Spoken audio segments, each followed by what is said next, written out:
مسیح برادری میں شادی کی کیا خاص اہمیت ہے؟ کوئی ایج وغیرہ جو ہے مختص ہے کہ اس ایج میں کرنا ہے، یا اس بارے میں کچھ اگر بتائیں تو شادی کے بارے میں؟ پہلے تو میرا خیال اتنا زیادہ نہیں تھا، ابھی گورنمنٹ نے کیا 18 سال، اور وہ تو سب کے لیے اس پہ بھی میرا خیال علماء نے کہا کہ اسلامی نظریاتی کونسل نے شاید کہہ دیا ہے کہ نہیں 18 ٹھورا نہیں ہے، 16 ہے یا جو بھی ہے، بالغ ہونا ضروری ہے۔ وہ ایک اب وہ بالغ کی انہوں نے رکھا ہوا ہے آپشن ہے بہرحال، تو 18 سال کہا تھا اٹس اوکے۔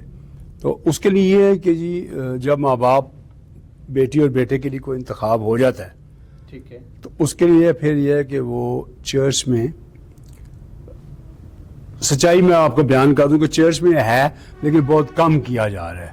ٹھیک ہے، میرج پریپریشن کورس ہے ہمارا، صحیح ہے، ہم دونوں کو بیٹا اور بیٹی کو اس شادی سے پہلے ببلیکل پوائنٹ آف ویو سے، ٹھیک ہے، اس پوائنٹ آف ویو سے بتاتے ہیں کہ شوہر اور بیوی کے کیا فرائض اور حقوق ہیں، کیا ذمہ داریاں ہیں۔ ذمہ داریاں ہیں۔ جی، ایسے نہیں ہے جیسے ہم سمجھتے ہیں کہ جی بس شادی ہے تو بس شادی ہے، کوشش یہ ہوتی ہے، اور ایک تو یہ کاؤنسلنگ ہوتی ہے شادی سے پہلے، دو ٹائم ہماری کلاسز ہوتی ہیں، اور اس کے 3 سنڈے پہلے نکاح سے پبلکلی چرچ کے اندر اناؤنس کیا جاتا ہے، عام فہم زبان میں اسے پکاریں کہتے ہیں، بانس کہتے ہیں انگلش میں، وہ یہ ہے کہ لڑکی کے کوائف، ٹھیک ہے، لڑکے کے کوائف ٹھیک ہے، پکارے جاتے ہیں، ایج کنوارا یا بیچلر، یہ کنواری اسپنسٹر کہہ کے ان کے ماں باپ کے نام، ایڈریس، یہ وہ کلیسیا میں بتایا جاتا ہے یہ شادی فلاں دن ہونی ہے، ٹھیک ہے، اس دوران اگر آپ کو کچھ شرعی،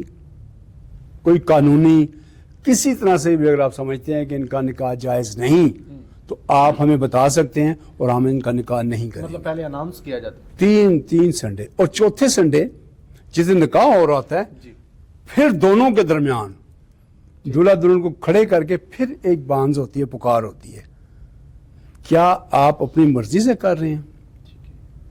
یہ اتنا سخت ہے سلسلہ کہ پھر پاسٹر جو ہیں یا پریسٹ ہیں یا فادر ہیں وہ نکاح کرتے ہیں۔ تو طلاق کے بارے میں مسیح برادری کا کیا نقطہ نظر ہے؟ کیا ہوتا ہے طلاق کی رسومات کون کون سی ہیں آپ کی؟ اس میں بھی کوئی مشکلات آتی ہیں؟ جیسے اس میں 3 سنڈے آپ کی جو ہے وہ جانچ پڑتال کی جاتی ہے، اس طرح کا کچھ ہے؟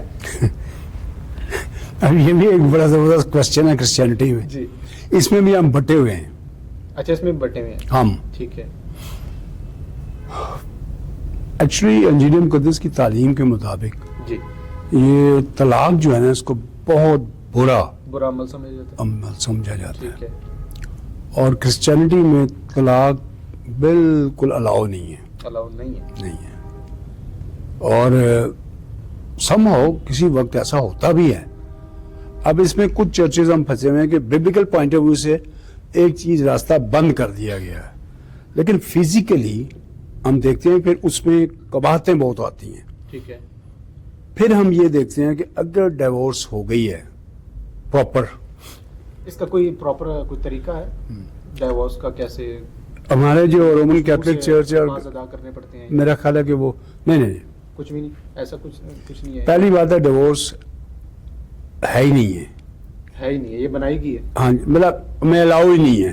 ٹھیک ہے، اگر کہتا جی ہم نے تو جی کرنا ہی کرنا ہے، تو پھر لوگ کیا کرتے ہیں، پٹیشن عدالت میں جاتے ہیں، ٹھیک ہے، عدالت کے ذریعے، عدالت کے ذریعے اگر ڈگری آئے، پراپر لیگل ڈاکومنٹس آئیں، ٹھیک ہے، تو پھر کچھ چرچز ہیں جو پھر نکاح کرتے ہیں طلاق کے بعد، طلاق کے بعد نکاح کا، اچھا، ہاں، ٹھیک ہے، ادروائز ایسا نہیں۔ اور ہمارے کرسچینٹی میں ایک بیوی ایک بیوی، کا شوہر ہونا جو ہے نا وہ یہ ہے۔ ٹھیک ہے۔